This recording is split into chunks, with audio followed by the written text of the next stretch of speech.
não vem das obras, para que ninguém se glorie, porque somos feitura sua, criados em Cristo Jesus, para as boas obras, as quais Deus preparou para que andássemos nelas.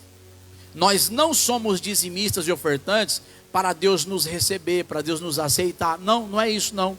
É muito o contrário. Nós somos dizimistas e ofertantes porque Deus já nos aceitou por meio da sua graça. E Ele que nos concedeu fé, isso é um dom de Deus, o dom da fé e o dom da graça. Agora, por causa da graça, do dom de Deus sobre as nossas vidas, é que nós então compreendemos as boas obras que Deus já preparou para que andássemos nessas boas obras. Amém? Glória a Deus. Oh, glória a Deus. Vamos bater palma para Jesus por isso? Aleluia.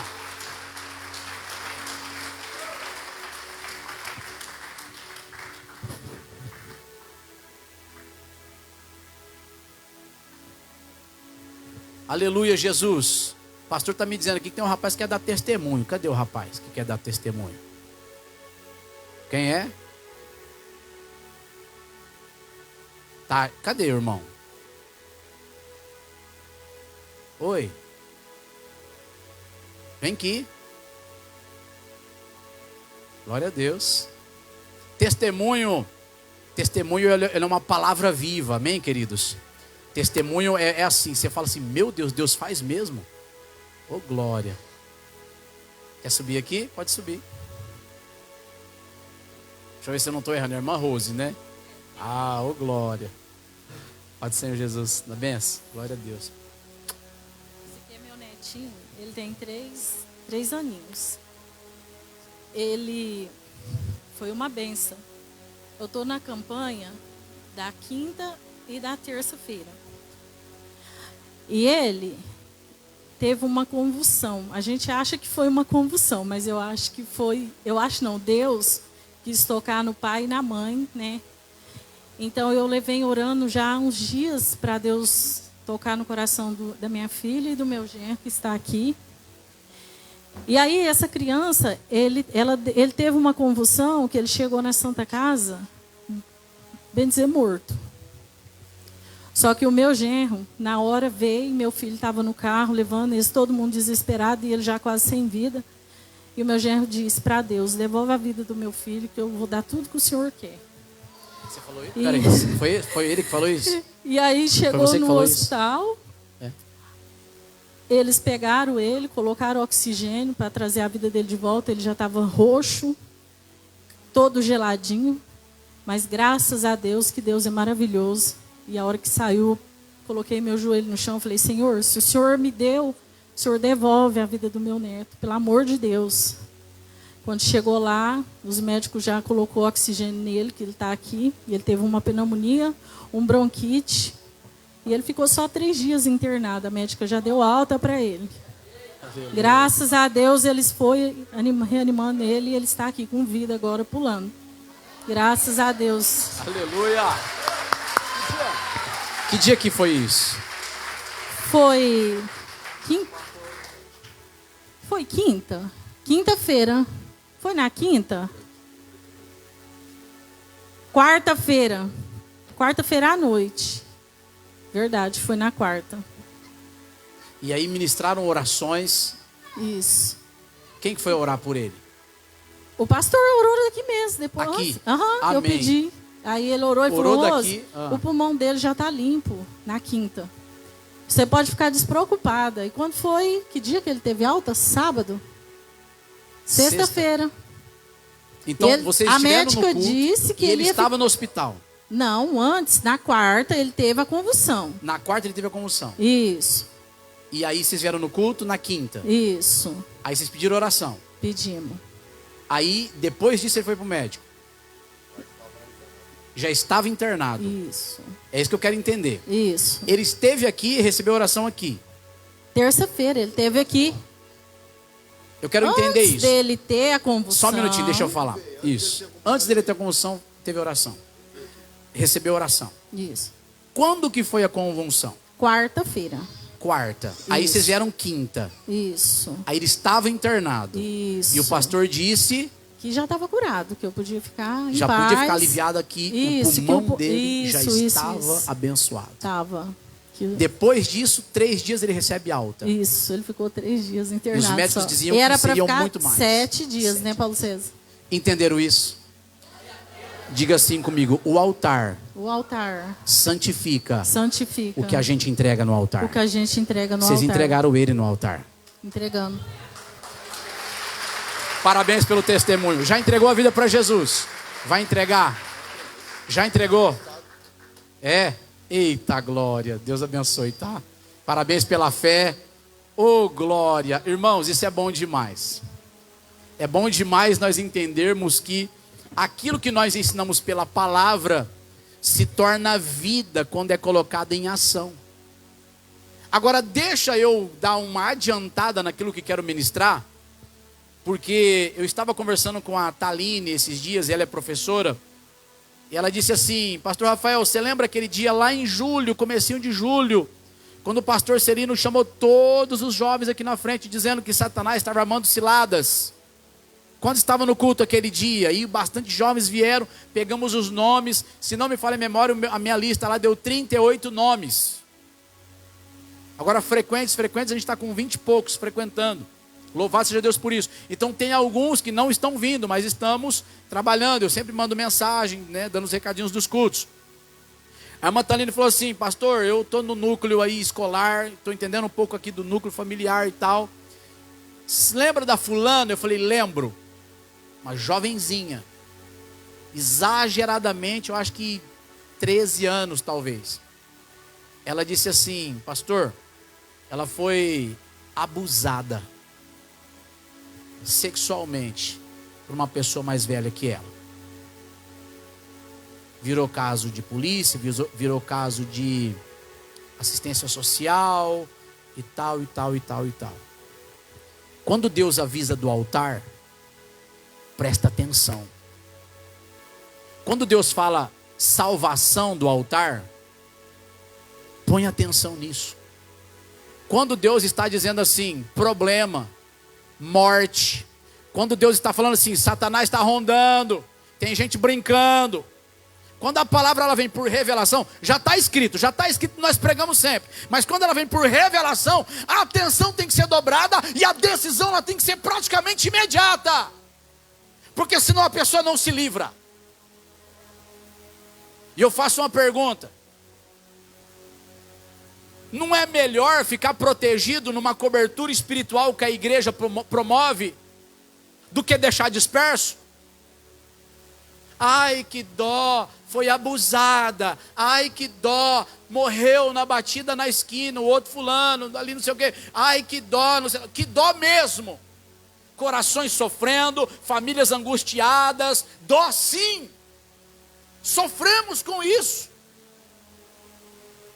Agora eu faço uma pergunta: e se tivesse na igreja, porventura, ou talvez, ou quem sabe, Deus não teria dado o livramento? Quem está entendendo o que eu estou dizendo? Oh, Jesus, obrigado. Vamos para a palavra. Jeremias 8:20. Estou com os jovens. Estou muito preocupado, que vocês não têm noção. As preocupações levam a gente para as orações, graças a Deus. A Manu está lá. Onde que a Manu está? Está lá na escolinha? Eu estou olhando aqui, a Manu está ajudando lá, né? Sabe aqui o sapato virado? A Manu falou assim para mim: cadê a mãe da Manu? Está aqui? A Thalita? Hã? A Manu falou assim: eu tenho medo de chinelo virado, pastor. O que tem a ver o chinelo virado? Sapato virado, chinelo virado. É negócio da mãe mortinha atrás da porta. Desvira meu chinelo, senão a mãe vai morrer. Você vai achar a tua mãe mortinha atrás da porta. A outra falou assim, ela chama Aline. É as primeiras vezes que está vindo nos jovens. E o Adson, são 2 irmãos. Pastor, eu tenho medo de assombração. Eu falei, muito bem. Eu só estou observando. Eu ando com eles, eu fico com eles. A gente saiu ontem, né? Foi ontem que a gente saiu, foi lá para a praça. Fazemos ensaios aqui, cultuamos aqui. Para nós é uma benção. Para mim é uma benção. Eu oro por eles, intercedo por eles. A primeira mensagem que eu trouxe para eles aqui foi céu e inferno. Faca na caveira, é rápido. Eu ainda orei, falei, Senhor, é isso mesmo? Podia falar de bênção, futuro, programação. Não, foi céu e inferno e acabou a conversa. E contei das minhas experiências pessoais, quando a visão espiritual abriu para mim, e eu vi vários demônios na minha frente. Eu falei, nossa, o mundo espiritual é real. A experiência é minha. Mas eu não gosto de ficar assustando, né? Mas a verdade tem que ser dita. Agora, presta bem atenção. Presta bem atenção. Isso tem que ser alerta para nós. Porque se eles têm medo de chinelo virado, pode ser que pai e mãe ainda não ensinou que isso não existe. Pode ser que pai e mãe ainda não ensinou que isso é uma mentira de Satanás e que não deve ficar se acreditando nessas coisas. Pode ser que pai e mãe ainda fica alimentando coisa. O bicho vai te pegar, a assombração vai vir de noite puxar teu pé. Você não tem punho firme não para ensinar outras coisas melhores para os teus filhos? Aí você mesmo com a sua boca se amarra em maldição e os seus filhos têm medo de assombração por sua causa dentro de casa. Quantos aqui se comprometem a pedir perdão para Deus hoje? Glória a Deus. Porque às vezes a culpa é nossa. Minha esposa, ela queria colocar um medo na minha filha, porque minha filha não dormia. Pensa num foguetinho. Criança normalmente quando pequenininha é foguete, né? Aí ela falou alguma coisa para minha filha ficar com medo. Eu falei, para de graça, isso não existe. Aí a mulher falou assim, a largata vai te pegar, vai dormir. Aí ela trocou qualquer coisa que seria no sentido espiritual para uma coisa mais natural. Minha filha tem medo de largata até hoje, porque de pequenininha minha mulher falava que largata ia pegar ela. Não teve jeito, a minha palavra de autoridade não valeu nada naquele tempo lá. Mas a minha esposa já pediu perdão para Deus, até da largata. Amém, gente? Pulso firme em nome do Senhor Jesus. Cobertura de oração. Você sabia que às vezes a oração do pai e da mãe tem mais efeito do que a oração do pastor sobre os filhos? Porque o pastor pode abençoar aqui, sai daqui abençoado. Só que a palavra do pai e da mãe amaldiçoa lá fora. Vocês tomam cuidado com isso. E tomar cuidado para vocês não ensinar errado, porque vocês vão fazer dos filhos de vocês mais digno do inferno 2 vezes pior do que vocês. Ou não está escrito? Está escrito sim ou não? Vocês leram isso sim ou não? Meu Deus, deixa eu começar a palavra, aleluia. Pastor e pastora, Leandro, Patrícia e família estão viajando. Eles voltam sábado, diga glória a Deus. Mas o pastor Rafael está aqui, o pastor Nil está aqui, os obreiros e a equipe está aqui, glória a Deus. A igreja está aqui, vai ser abençoada hoje, glória a Deus. Aleluia. Quinta-feira, pastor Mateus Dutra vai vir pregar quinta-feira, glória a Deus. Terça-feira, missionária Ana Lúcia, glória a Deus. Aleluia. Oh glória, louvado seja Deus. O que você falou ali? Ela fez assim para mim, pastor, vai pregar assim. Só porque você falou não, agora vai pregar também. É uma ordem, quero ver não obedecer. Glória a Deus. Jeremias 8:20 diz assim, passou a cega, findou o verão, e nós não estamos salvos. Passou a cega, passou o tempo da colheita.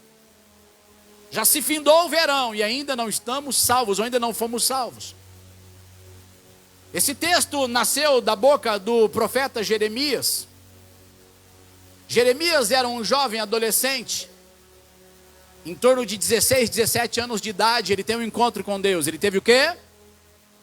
Um encontro com Deus. E Deus falou, te chamei, te escolhi para ser atalaia, te escolhi, te chamei para ser profeta. E ele falou assim, Senhor, eu não. Eu ainda sou como uma criança que não sei falar. E Deus falou assim, você não sabe. Eu sei que você nem pediu para nascer, mas deixa eu te mostrar uma visão e fazer você conhecer a sua história. Aqui está você, ainda no ventre da tua mãe. E desde o ventre da tua mãe, olha o que eu fiz. Coloquei a minha mão sobre você e te santifiquei, e as nações eu te dei como profeta. Jeremias falou: meu Deus, isso é possível? Deus fez daquele menino um profeta. Cresceu profetizando, tendo experiências com Deus, oh aleluia, e intercedia pela nação, porque ele fazia o trabalho de sacerdote, ele fazia um trabalho de um intercessor, ele levava a palavra de Deus, ele levava profecias para as nações, e principalmente para a nação de Israel. E aí chega um momento que Deus começa a dizer assim para ele: estou chateado com o meu povo. Deus começa a dizer para ele: meu povo tem se desviado. Deus começa a dizer para ele: o meu povo tem se perdido, e pior ainda, tem ensinado os filhos ainda nos caminhos errados, que ainda vai ficar pior ainda.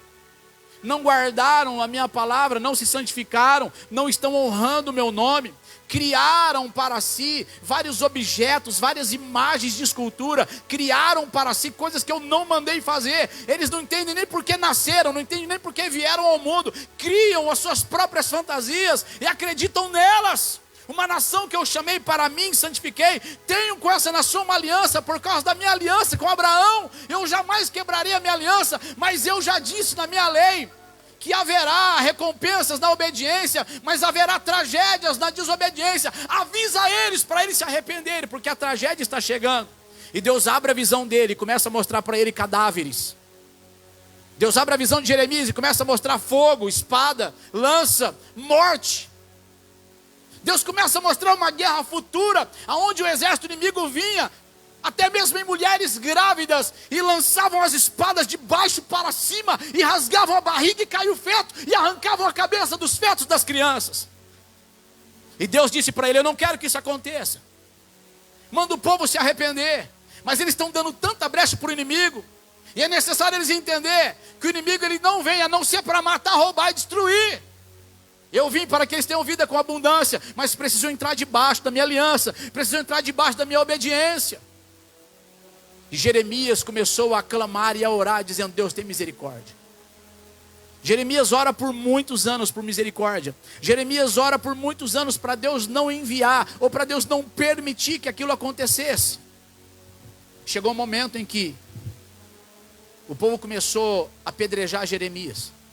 Você é um mentiroso, isso não vai acontecer não. O pessoal começou, ir contra as palavras de Deus, ir contra as palavras proféticas. Começou a dizer para Jeremias: Jeremias, para de mentir. A nação está bem, está tudo bem. Olha só, prosperidade, colheita, isso, aquilo. E Jeremias intercedendo, dizendo para Deus: Deus, tem misericórdia deles. E aí de repente o cerco se aperta e Deus fala assim: agora começa a profetizar que vai acontecer no tempo deles. Vai se antecipar o mal. Jeremias falou: não, Senhor, espera mais um pouco. Jeremias se interpunha para que Deus não realizasse, ou Deus não permitisse aquele mal vir. Jeremias ficava brigando com Deus, dizendo: Deus, agora não. E Deus dizia: deixa eu fazer o que eu tenho que fazer. Só que Deus, por honrar a sua palavra, diz: não farei coisa alguma sobre a terra sem antes anunciar aos meus servos os profetas. Quer dizer, o profeta tinha que liberar o caos para que acontecesse. Não quero entrar aqui para explicar tudo isso. Talvez em estudos bíblicos de manhã, dos domingos de manhã. Quando um profeta libera, começa a acontecer. Tamanho é o poder da palavra profética quando Deus libera sobre alguém. Aquele alguém tem que entrar em concordância, porque o que você liga na terra é ligado no... E o que você desliga na terra também é desligado no... E Jeremias se interpõe e fala: Deus, espera mais um pouco. Jeremias sofre, Jeremias geme na intercessão, Jeremias sofre demais, dizendo: Deus, agora não. Jeremias intercedia pelas famílias, pelas crianças. E aí chega um tempo que eles então começam a apertar Jeremias. Jeremias falou assim: não vou mais profetizar o caos, vou calar. A Bíblia diz que quando ele se calou, um fogo se acendeu em seus ossos. E ele disse: não consigo mais ficar calado, vou ter que profetizar. Continuou profetizando, o cerco se apertou sobre ele. Bateram nele, apedrejaram ele, humilharam ele, ao ponto de amarrar Jeremias num tronco, numa cisterna, e deixar ele ali, só com a roupa íntima de baixo. E de vez em quando alguém passava e jogava um pão para ele. Ele orando, dizia: Deus, por que isso me sobreveio? Porque você é meu representante na terra. O meu espírito está sobre a tua vida. E assim como eles estão me ferindo, agora eles estão ferindo você. E Deus disse assim: enquanto você não liberar a palavra, você vai ficar nesse sofrimento. Mas se você liberar a palavra, o povo vai sofrer, mas você vai sair do sofrimento. Acredite nisso. Pode ler o profeta Jeremias. Jeremias começou a abrir a boca dizendo: haverá um rei que virá contra vocês, escravizarão vocês, o caos vai chegar. Vai acontecer que Deus não vai mandar a chuva. Vai acontecer da escassez e dos frutos podres. Vai acontecer que quando vocês forem colher, vocês semearão muito, colherão pouco. Vai acontecer de vocês estarem na pior. E quando vocês estiverem na pior, ainda assim, depois do pior, vocês não estarão salvos, porque haverá muitas mortes, haverá muita sentença ruim para essa geração. Quando ele começa a liberar a palavra, Deus vai lá e tranca o céu, não chove. As próximas colheitas foram ruins, e os frutos que colheram estavam podres. As pessoas começaram a falar: meu Deus, o que está acontecendo? Será que é verdade do profeta? Colheram e não tinham o suficiente para suas casas e famílias. Entristeceram a Deus, maltrataram os seus profetas. E agora Jeremias é obrigado a profetizar o caos. Por quê? Porque ele queria que Deus então fizesse uma obra mais para frente de restauração total. Porque foi assim que Deus mostrava para ele. 70 anos de escravidão na Babilônia, para depois começar uma restauração. Agora escuta, por favor. Passou a cega, findou o verão, e ainda não estamos salvos. Sabe o que significa? Uma palavra profética para a nossa geração. Estamos pregando, estamos falando, estamos anunciando. E esta igreja é uma igreja completa.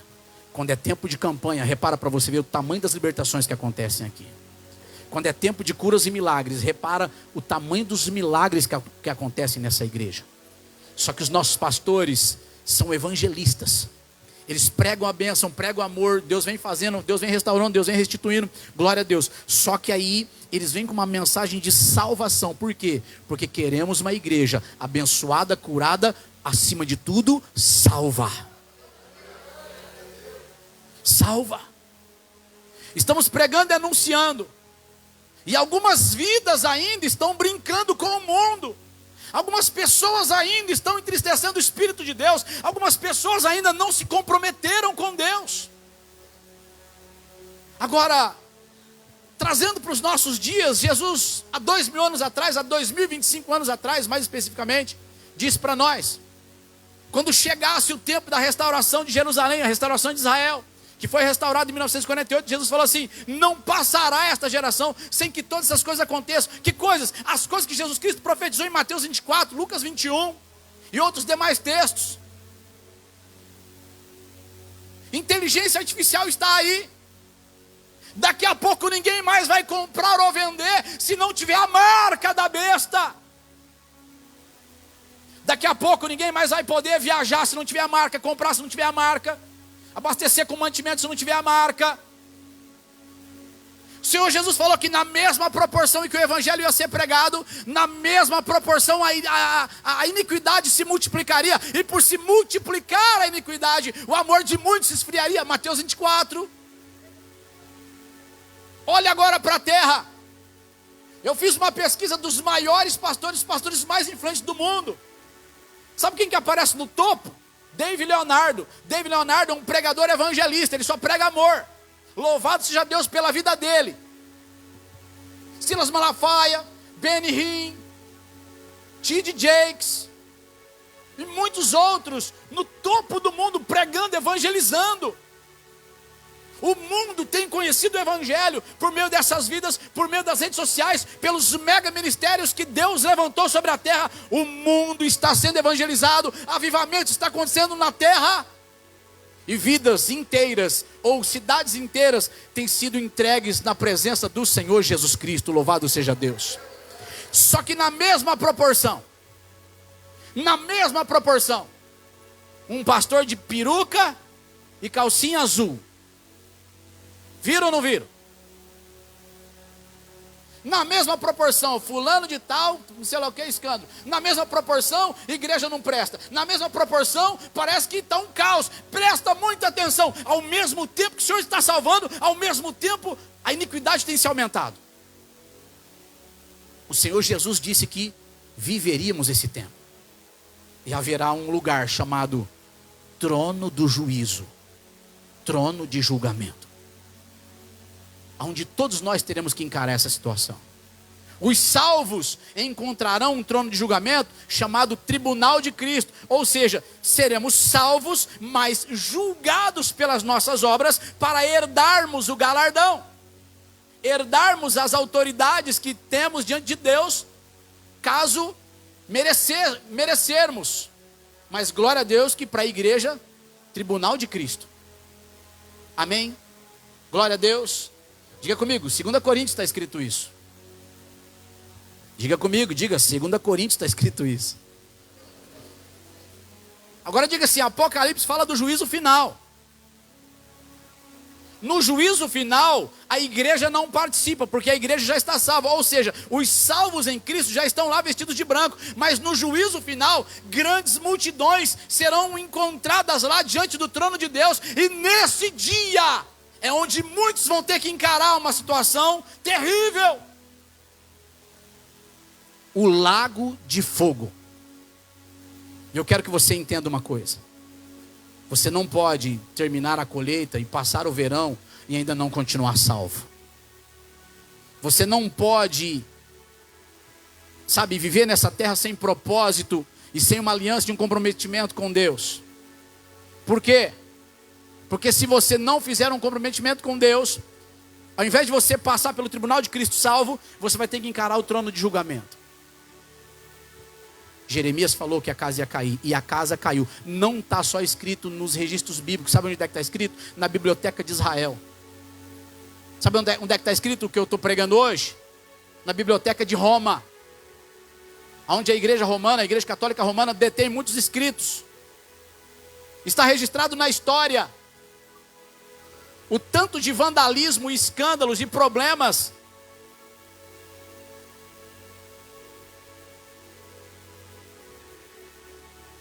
Eu não sei por que liberaram as crianças antes da hora, mas eu gostaria de o maior silêncio possível. Amém?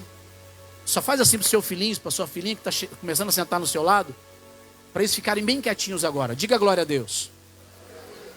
Eu quero trazer a você uma cena que o Senhor Jesus profetizou e disse que vai acontecer. Diga comigo, os salvos estarão à direita do trono de Deus. Diga comigo, os condenados estarão à esquerda. Imagina você salvo agora vestido de branco. Imagina você salvo agora porque você aceitou Jesus Cristo, se reconciliou com Deus e andou fiel. E você está lá vestido de branco, com uma coroa na cabeça, salvo, se alegrou. Dos seus olhos até foram enxugadas muitas lágrimas. Só que agora, diante do trono do juízo, Deus diz que vai ser trazido diante dele todos os mortos e os vivos para confessarem o seu nome. Todos confessarão o seu nome, mas não estarão salvos. Imagina o seu filho chegando lá. Você vai estar lá vestido de branco, mas o seu filho está lá, à esquerda, na condenação. E vai ser chamado o nome dele. Pensa no nome dele, no nome dela. Deus vai chamar. E Deus vai dizer: fulano, você sabia que eu era Deus? Você sabia que eu enviei meu filho amado para morrer por você, para perdoar os teus pecados? Eu te dei oportunidade de salvação, mas por que você não me aceitou? Por que você não aceitou o meu presente para a tua vida, que era a salvação em Cristo Jesus? Agora imagina o seu filho, sua filha, apavorado. Deus, tem misericórdia de mim. Eu estou aqui agora eu creio. Por que você não me adorou? E ele vai dizer: Senhor, eu até fui na igreja, Meus pais me levavam para a igreja, mas nunca me ensinaram o caminho da verdade. Na realidade, nunca me ensinaram. Deus tem misericórdia. Eu sei, eu devia ser mais obediente, mas eu acabei tropeçando na vida, mas observando tudo agora, não teve nem quem intercedesse por mim. E você lá, vestido de branco, olhando o seu filho, recebendo uma condenação. E Deus dizendo, pega o livro, o da vida, vê se o nome dele está aí. O nome dele não está. E Deus vai dizer assim, apartai-vos de mim, porque eu não te conheço. Apartai-vos de mim, vós todos que praticais a iniquidade. E eu estou dizendo para a igreja, está escrito, e esse futuro vai chegar. Eu quero que vocês jovens imaginem uma outra cena. Vocês salvos com Deus, vocês salvos com Cristo, vocês salvos na presença de Deus. Vestidos de branco, coroa na cabeça, cantando aleluia. Mas de repente chega o dia do trono do juízo, o trono do julgamento. E de repente aparece lá a sua mãe, o seu pai, ou a pessoa com quem você cresceu ou foi criado. E Deus chama, vem aqui, vê se o nome dessa pessoa está no livro da vida. Apartai-vos de mim, porque eu não te conheço. Deus tem misericórdia. Eu nem fui tão mal assim nessa vida. A questão não é se você foi bom ou mal. A questão é que eu te dei um presente chamado Jesus Cristo, para você receber por fé, e você não recebeu. Eu falei para você mudar de vida, lembra naquele culto? Eu estava te dando forças para você parar com o teu pecado. Eu estava te perdoando em Cristo Jesus, o meu filho. Lembra daquele culto? E um telão vai se abrir. Sua mãe sendo julgada, seu pai sendo julgado. Lembra daquele culto que eu te chamei para a minha presença, para se aliançar comigo? O meu amor estava sobre o culto, o meu amor estava na minha palavra, o meu amor estava na igreja. Eu estava te dando forças para parar com o vício, eu estava te dando forças para parar com o pecado, eu estava te dando força para você ter mais comprometimento com a minha palavra, com a minha pessoa. Eu estava te dando forças e eu avisei que aquele que é do pó vai voltar ao pó, mas a alma teria que prestar contas. Por que você não me recebeu?